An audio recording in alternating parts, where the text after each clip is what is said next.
Manusia ni kalau kita tengok peradaban dia, dekat hutan ada, dekat bandar ada, dekat pantai ada.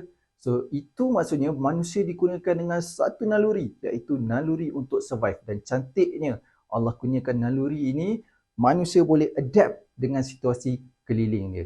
Jadi dalam personal finance kita ada satu konsep yang dinamakan pay yourself first. Dan pay yourself ni akan trigger kita punya naluri untuk survive, dan melalui konsep atau filosofi ni kita boleh achieve apa jua matlamat kewangan yang kita nak, dan juga kita boleh dengan sendirinya akan belajar untuk survive dengan apa yang tinggal.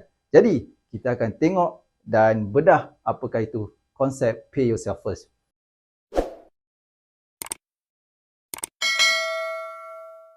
Kalau kita ingat pada waktu kecil, waktu kita kecil-kecil, kita pergi sekolah, mak kita bagi contoh RM2 untuk belanja. Dan kita pergi sekolah, mak kata, kalau ada duit lebih, simpan. Kalau tak ada duit lebih, tak adalah, kita tak dapat simpan lah pada hari tu. Jadi apa yang kita akan buat hari ni, kita akan belanja. Contohnya kita akan belanja RM1. Bila kita belanja RM1, kita akan simpan RM1. Mungkin hari tu kita tengok, sedapnya makan tak cukup minum, nak minum air gas, nak makan ayam goreng. Jadi kita akan guna RM2. Dan pada hari tu, kita tak simpan langsung pun. Relax. So, ini adalah yang selalu kita apply bila kita dah dewasa. Kita akan bayar, spend. Dan akhirnya, kita tak sedar pun sebenarnya kadang-kadang bukan kosong, malah negatif pada bulan tersebut. Jadi macam mana konsep pay yourself ni berlaku? Okey, contoh hari ni kita akan dapat gaji RM5,000 gaji kita. Melalui konsep pay yourself first, kita akan assign satu financial goals.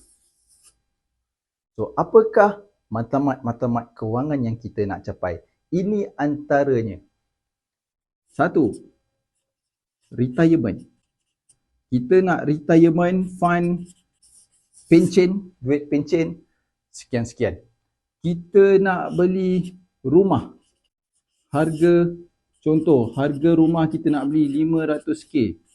Kita nak travel Europe. Contoh, kita nak travel, kita perlukan berapa? Kita perlukan RM10k. Contoh. Apa lagi kita nak? Kita nak beli iPad ataupun kita nak beli laptop baru. Contohnya, RM berapa sekarang? 8,000 kot. Kita ada banyak wishlist. Dan selalunya apa yang kita akan buat setiap kali ada deal yang bagus, tanpa kita fikir, gaji kita tu kita terus bayar. Tetapi dengan menggunakan konsep pay yourself first, setiap kali kita ada gaji RM5,000 ni, kita akan put aside ke dalam tabung wishlist kita tadi. Contoh, rumah kita letakkan, setiap bulan kita letakkan RM1,000 untuk rumah. Dan travel, kita letakkan RM200 untuk travel setiap bulan. iPad, contoh, kita tak kisahlah apa-apa barang pun kita nak beli, kita letakkan RM100 sebulan.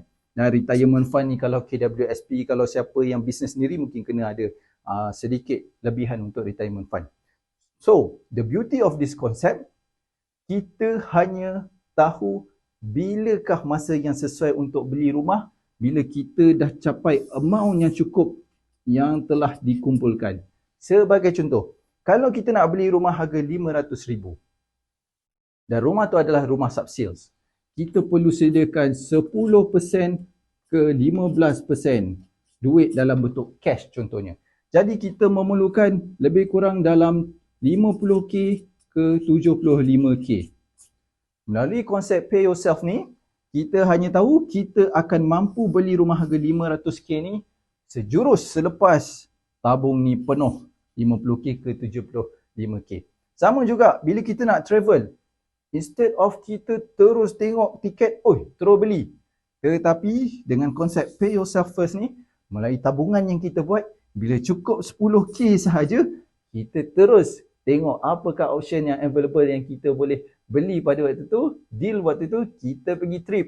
Ini adalah cara untuk kita reward diri kita. Dan macam mana saya katakan, benda ni boleh trigger konsep survivability kita.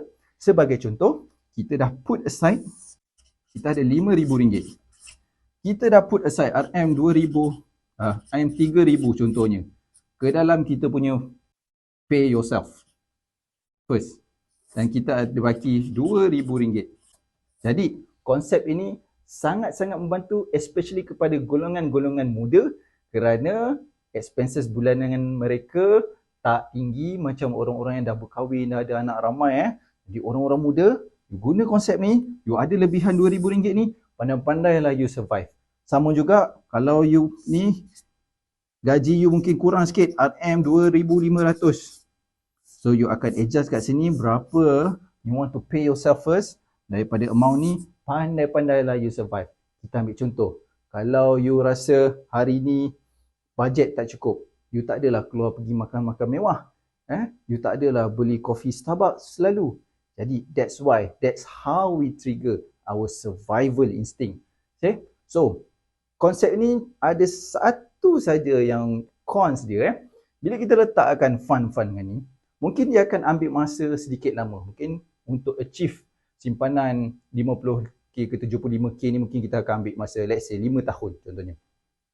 Kalau kita letak kat dalam tabung simpanan biasa, letak dalam savings account bank, duit tu tak grow, duit tu dimakan inflasi. Jadi macam mana kita nak optimizekan simpanan ni? Kita letak kita punya wishlist ni tadi masuk ke dalam satu high risk investment, higher risk investment. So, kat manakah tempat-tempat yang kita boleh letakkan high risk investment ni?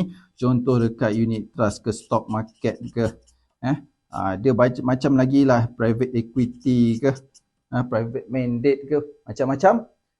Itu kita akan cover dalam topik lain. Tapi the beauty of this concept ni, kita boleh achieve kita punya financial goals bila kita bayar diri kita dulu sebelum kita fikirkan benda-benda lain. Right? So, I hope this helped. Until then, if you guys need anything, just let me know. Tulis dalam komen. Assalamualaikum.